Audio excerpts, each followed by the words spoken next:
Hello everyone. तो क्या हाल चाल है आप सभी के। उम्मीद करते हैं सब अच्छे से होंगे और आप लोग अपने विज्ञान का जो आपका एग्ज़ाम 8 तारीख को है उसका भी तैयारी अच्छे से कर रहे होंगे। तो इस वीडियो में हम लोग आपके साइंस सब्जेक्ट के 30 एमसीक्यू क्वेश्चन को डिस्कस करेंगे जो आपके एग्ज़ाम के लिए इम्पॉर्टेंट रहेगा।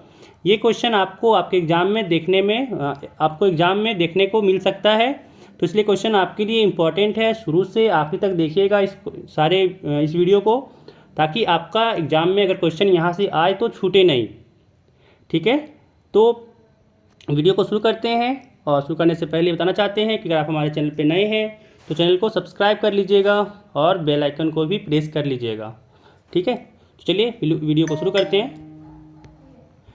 इसमें पहला क्वेश्चन कह रहा है कि उच्च कोटि का पॉलिश किया हुआ कांच का पृष्ठ कहलाता है। ठीक है, तो इसका आंसर आपका हो जाएगा सी, दर्पण। ठीक है, अब कह रहा है कि 30 सेंटीमीटर फोकस दूरी के अवतल दर्पण के फोकस पर एक वस्तु को रखा गया है, तो प्रतिबिंब की दर्पण से दूरी है। इसका हो जाएगा सी नंबर, अनंत। यहाँ पे ये अनंत होगा। ठीक है, चलिए अगला देखिए। कह रहा है एक अवतल लेंस की फोकस दूरी 20 सेंटीमीटर है, तो इसकी क्षमता क्या होगी, है ना। तो ये कैसे निकालेंगे इसको। आपको देख सकते हैं कि जो एफ यहाँ पे है वो 20 सेंटीमीटर है, तो हम लोग यहाँ पे मीटर में लेंगे डिस्टेंस को। ठीक है ना, दूरी को यहाँ पे मीटर में लेंगे। और हम लोग जानते हैं कि अवतल लेंस का जो फोकस दूरी होता है वो माइनस में लेना होता है। तो 20 सेंटीमीटर है, सेंटीमीटर को बदलने के लिए 100 से डिवाइड करना होता है। तो एक जीरो से कटा, यानी यहाँ पे आ गया -0.2 मीटर। ठीक है, अब यहाँ पे क्षमता निकालते हैं। तो जो क्षमता का फॉर्मूला होता है वो होता है 1/f, यानी क्या आ गया 1/-0.2 मीटर, है ना। और यहाँ पे जो मीटर है उसको आप लिख देंगे डायोप्टर, क्योंकि इसके लिए अब डायोप्टर आपका एसआई यूनिट हो जाएगा। ठीक है, एसआई मात्रक। अब देखिए पॉइंट थोड़ा ऊपर में आ गया 10, 2 से 10 कटा 5 बार में, यानी यहाँ पे आ गया -5 डायोप्टर। ठीक है, तो तीसरा का आपका आंसर हो जाएगा डी। तीसरा का हो जाएगा डी। चलिए अगला सवाल देखिए। अगला सवाल कह रहा है कि अवतल लेंस में आवर्धन बराबर होता है, तो इसका आंसर हो जाएगा आपका बी नंबर, V/U। V/U। अगला सवाल देखिए।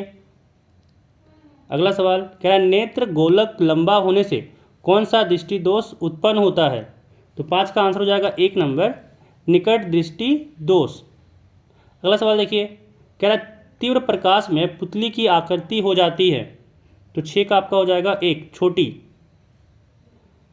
अगला सवाल कह रहा है कि निम्न में कौन सा मात्रक एम्पियर के बराबर होता है। ठीक है, तो 7 का हो जाएगा ए, कूलम पर सेकेंड, है ना। पढ़े होंगे ना फॉर्मूला एक कि I इक्वल टू होता है Q/T, चार्ज बाय टाइम, है ना, वही वाला है। देखिए अगला सवाल कह रहा है कि अधिक 1 ओम के 10 प्रतिरोध समांतर क्रम में संयोजित हो तो उसका परिणामी प्रतिरोध होगा, है ना। यहाँ पे समानांतर क्रम में संयोजित हो तो उनका परिणामी प्रतिरोध होगा। तो 8 का आपका आंसर हो जाएगा 1/10। आपको याद होगा शायद कि नहीं याद होगा। ऐसे होता है कि यहाँ पे 1 जो आपका R इक्विवेलेंट होता है वो होता है 1/R1 + 1/R2, ऐसे करके आपका यहाँ पे R10 तक हो जाएगा 1/, है ना, 1/R10 तक हो जाएगा यहाँ पे। ठीक है, और यहाँ पे क्या हो जाएगा 1/R इक्विवेलेंट अगर लें तो सब तो यहाँ पे एकक हो जाएगा, क्योंकि R1 R2 R3 सब एकक हो जाएगा। यानी यहाँ पे 1 + 1 + 1 कितना बार, ऐसे आपका 10 बार हो जाएगा। यानी 1/R इक्विवेलेंट आपका हो जाएगा 1/10, है ना। सॉरी, यहाँ पे हो जाएगा 10। ये तो जब ऐड करेंगे तो 10 हुआ, यहाँ पे ये हो जाएगा 10। यानी यहाँ से R इक्विवेलेंट कितना हो जाएगा, जो परिणामी प्रतिरोध है वो कितना हो जाएगा, ये भी पलट जाएगा, यानी हो जाएगा 1/10। ठीक है, यहाँ पे 1/10 ओम हो जाएगा डी नंबर। चलिए अगला सवाल देखिए। कह रहा है एक क्षैतिज सीधी तार में धारा की दिशा पूरब से पश्चिम की ओर है, तार की ठीक नीचे स्थित बिंदु पर चुंबकीय क्षेत्र की दिशा होगी। तो आपका इसका आंसर हो जाएगा पहला नंबर, उत्तर से दक्षिण। ठीक है, चलिए अगला सवाल देखिए कि पृथ्वी ऊर्जा का मुख्य स्रोत क्या है। तो 10 का आंसर हो जाएगा आपका डी नंबर, सूर्य। पृथ्वी ऊर्जा का मुख्य स्रोत सूर्य है। अगला सवाल कह रहा है कि जो Zn + CuSO4 है ये रिएक्शन करके बना दिया ZnSO4 और साथ में Cu अलग हो गया, तो कहता है किस प्रकार की अभिक्रिया है है ना। तो 11 नंबर का आपका हो जाएगा सी, विस्थापन। देखिए यहाँ पे विस्थापन हुआ ना, जेड जुड़ गया, सी यू अलग हो गया, है ना। समझ में आ रहा है कि जब जेड जो सी यू ऐसे फोर्स यहाँ पे जब यहाँ की अपक्रिया किया तो सी यू को हटा दिया, जेड को चला गया, तो विस्थापन हुआ ना, जेड यहाँ चला गया, सी यू यहाँ से बाहर हो गया। चलिए अगला देखिए, कह रहा है यहाँ पे कि चांदी के ऊपर काली परत का चढ़ना उदाहरण है। तो 12 का आपका आंसर हो जाएगा 1 नंबर, है ना, कि भाई संक्षारण का उदाहरण है ये। चलिए अगला सवाल देखिए, कह रहा है अम्ल के जलीय विलयन में निम्न में से कौन उत्पन्न होती है। तो आपका इसका आंसर हो जाएगा बी नंबर, H+ आयन। ठीक है, हाइड्रोजन आयन उत्पन्न होता है। अगला कह रहा है कि विरंजक चूर्ण का रासायनिक सूत्र है। तो आपका इसका आंसर हो जाएगा सी, CaOCl2। ठीक है, चलिए अगला सवाल देखिए, कह रहा है निम्न में से कौन सी धातु सर्वाधिक तन्य है। तो इसका आंसर हो जाएगा ए नंबर, सोना। अगला सवाल देखिए, कह रहा है धातुओं की क्रियाशीलता का सही क्रम है ना। तो इसका आंसर हो जाएगा आपका डी नंबर, कि सोडियम ज़्यादा होगा, फिर मैग्नीशियम, फिर जिंक, फिर कॉपर। तो आपका हो जाएगा ये डी नंबर, 16 का डी हो जाएगा। चलिए अगला सवाल देखिए, कह रहा है कार्बन की संयोजकता है। ठीक है, तो 17 का हो जाएगा सी नंबर, 4, है ना। 2 4 ऐसे पढ़े होंगे तो ये संयोजकता हो जाएगा। चलिए अगला देखिए, कह रहा है लंबी श्रृंखला वाले कार्बोक्सिलिक अम्लों के सोडियम को कहते हैं। तो 18 का हो जाएगा आपका बी, साबुन। अगला सवाल, सिलिकॉन आधुनिक आवर्त श्रेणी के किस वर्ग का सदस्य है ना। तो इसका हो जाएगा आपका सी नंबर, 14वां। चलिए अगला सवाल देखिए, कह रहा है आधुनिक आवर्त सारणी के आवर्त 2 में कितने तत्व हैं। तो इसका आंसर हो जाएगा आपका सी, 8 तत्व है। अगला सवाल कह रहा है कि विश्वपोषी जीव अपनी उत्तर जीविता के लिए प्रत्यक्ष परोक्ष रूप में आश्रित रहते हैं, है ना। तो इसका आंसर हो जाएगा डी, हरे स्वपोषी पौधों पर। अगला सवाल कह रहा है कि पौधों के वायवीय भागों से जल के वाष्प के रूप में की प्रक्रिया कहलाती है। तो इसका आंसर हो जाएगा आपका डी नंबर, वाष्पोत्सर्जन। ठीक है, वाष्पोत्सर्जन। अगला सवाल कह रहा है 2 तंत्रिका कोशिका के मध्य खाली स्थान को कहते हैं। तो इसका आंसर हो जाएगा सी नंबर, सिनेप्स। ठीक है, सिनेप्स कहते हैं।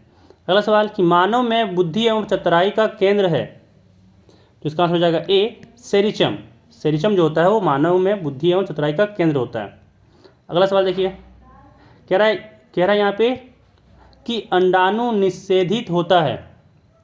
अंडाणु निषेधित होता है, इसका आंसर हो जाएगा आपका डी, फैलोपियन नलिका में। अगला सवाल देखिए, कह रहा है नर युग्मक तथा मादा युग्मक के संयोजन से बनता है। तो 26 का आपका आंसर हो जाएगा ए नंबर, युग्मनज। ठीक है, युग्मनज।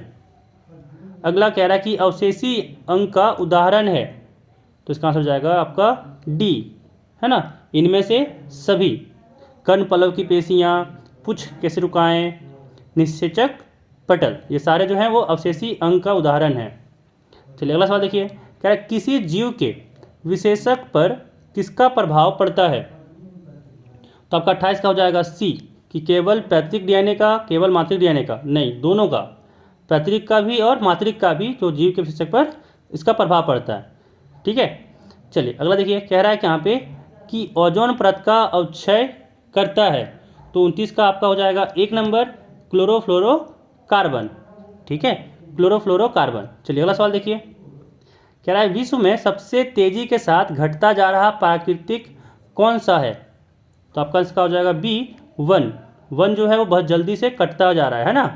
तो ये रहे आपके 30 MCQ क्वेश्चन जो आपके एग्जाम के लिए इम्पॉर्टेंट है, ये आपको एग्जाम में देखने को मिल सकता है। तो इसलिए आपको ये जानना ज़रूरी था कि किसका आंसर क्या होता है, रिवीजन के नाम तौर पे तो बहुत ज़रूरी हो जाता है, ताकि आपका अगर एग्ज़ाम में पूछा जाए तो आपका एग्ज़ाम में ये चीज़ छूटे नहीं। ठीक है, तो अपना खूब ख्याल रखिएगा। इस वीडियो में बस इतना ही, मिलते हैं फिर अगले वीडियो में।